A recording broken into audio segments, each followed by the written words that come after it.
মেদিনীপুর কেন্দ্রে বিজেপি প্রার্থী অগ্নিমিত্রা পালের প্রচারে দেখা যাচ্ছে মিঠুন চক্রবর্তী, বিশাল সংখ্যায় এখানে কর্মী সমর্থক। মিঠুন চক্রবর্তী কখনো নেচে কখনো হাত দেখিয়ে তিনি কিন্তু সম্পূর্ণভাবে তাদেরকে বলছেন যে তিনি আছেন মেদিনীপুরের জমিতে।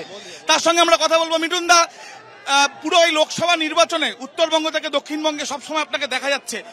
2019, 2021, এবার 2024-এ একটু আলাদা মনে হচ্ছে? আগের থেকে ভিড় বেশি দেখছি, আর সব থেকে বেশি দেখছি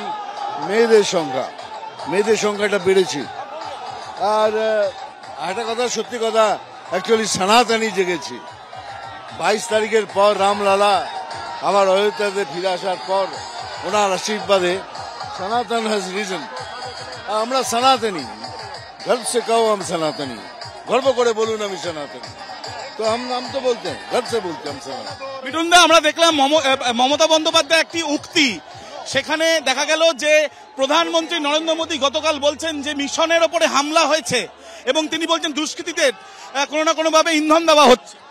দেখো ভাই, এখন আমার সব থেকে যেটা ভয় সেটা হলো কি, এইসব করে আবার একটা দাঙ্গা মারাবার, ওনার সব উস্কানিমূলক কথাবার্তা ইজ ভেরি স্কেয়ারি। আর কথা বলছে আর কি আছে, আমি নাম ফাম নিই না, আপনারা বুঝে নিন। উনি উস্কানি দিচ্ছেন। এখন কথাটা হচ্ছে কি, আমি আমার সাপোর্টার, আমাদের বিজেপি সাপোর্টার, তাদের বলবো এই যে অপোজিশন আছে তাদের অফিস থেকে 2 কিলোমিটার দূরে থাকবেন। আর এই মহিলার যে গাড়ি বাড়ি আছে তার থেকে অ্যাটলিস্ট 30 কিলোমিটার দূরে থাকবে, কেন কোনো না কোনো বাহানা করে ও সন্ত্রাস লাগিয়ে দেবে। মমতা বন্দ্যোপাধ্যায় গতকালই তিনি নিজে স্পষ্ট করেছেন যে তিনি রামকৃষ্ণ মিশনের বিরুদ্ধে বলেননি বা কোনো সংস্থার বিরুদ্ধে বলছেন না, তিনি নির্দিষ্ট কয়েকজনের কথা বলছেন যারা বিজেপি তৃণমূলের এজেন্টকে বসতে দিচ্ছে না, তার অভিযোগ। আমি মনে করি যা বলছেন যাদের এই আমাদের, দেখুন এরা কারা, দ্য গাইডিং এঞ্জেলস অফ সনাতন, তাই না? এই যে রামকৃষ্ণ মিশন, তারপরে আমাদের ভারত সেবা সংঘ, ইসকন, দে আর আওয়ার গাইডিং এঞ্জেলস। সনাতন के গাইডিং এঞ্জেলস है। अगर वो বিলিভ করছে উনি যা বলছেন, না আমি ওনাকেই বলেছি, ইটস ওকে। আর যদি না বলে থাকেন, the time is coming very bad. আপনার ইন্ডাস্ট্রি আরেকজন জুন মালিয়া, তিনি কিন্তু প্রতিদ্বন্দ্বী। না না, আমাকে পার্সোনালি প্রশ্ন করবেন, আমি এটাই বলতে পারি, she has chosen a wrong party. Mithun চক্রবর্তীর সাথে আমরা কথা বললাম। আমরা দেখছি অগ্নিমিত্রা পাল। দিদি, কিরকম দেখছেন রেসপন্স? মিঠুন চক্রবর্তী আপনার সঙ্গে প্রচারে অসাধারণ। এবং গতকাল মুখ্যমন্ত্রী এসেছিলেন, একটি মিছিল উনি করেছেন। গ্রাউন্ড রিপোর্ট 700-র বেশি লোক হয়নি, তাও ডিম ভাত খাইয়ে টাকা দিয়ে।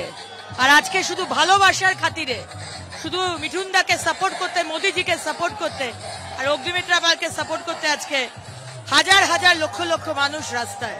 এর থেকেই বুঝতে পারছেন যে 4 জুন রেজাল্ট কি হবে। মিঠুন চক্রবর্তী এবং অগ্নিমিত্রা পাল মেদিনীপুরে শহরে তারা প্রচার।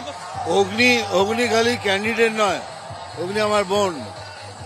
মিঠুন চক্রবর্তী জানাচ্ছেন যে বিজেপি প্রার্থী, এই এমএলএ ভাড়াকে স্টো যত পিকচার দেখেছেন ওই আমাকে সাজিয়েছে, যত শো করেছি, অনেকে জানেন না সেটা, যত সুন্দর দেখতে দেখি। ওই অগ্নিদির প্রচারে আপনি আজকে দেখুন, পার্টিগতভাবে এটা আমার ডিউটি, বাট তাছাড়াও ডিউটিও আমার বোন।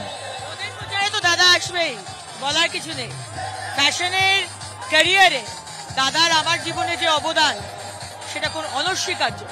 এবং রাজনৈতিক ক্যারিয়ারেও দাদা যেভাবে মেন্টর হিসেবে গাইড করে যাচ্ছেন প্রতিদিন, অনস্বীকার্য। দেখা যাচ্ছে অগ্নিমিত্রা পালের প্রচারে মিঠুন চক্রবর্তী একেবারে প্রচারে নিজে কিন্তু নাচ করে, কখনো হাত দেখিয়ে, কখনো বিশ্বাস দিচ্ছেন। ক্যামেরা দীপেন্দু সিংহের সাথে আবির দত্ত, এবিপি আনন্দ, মেদিনীপুর।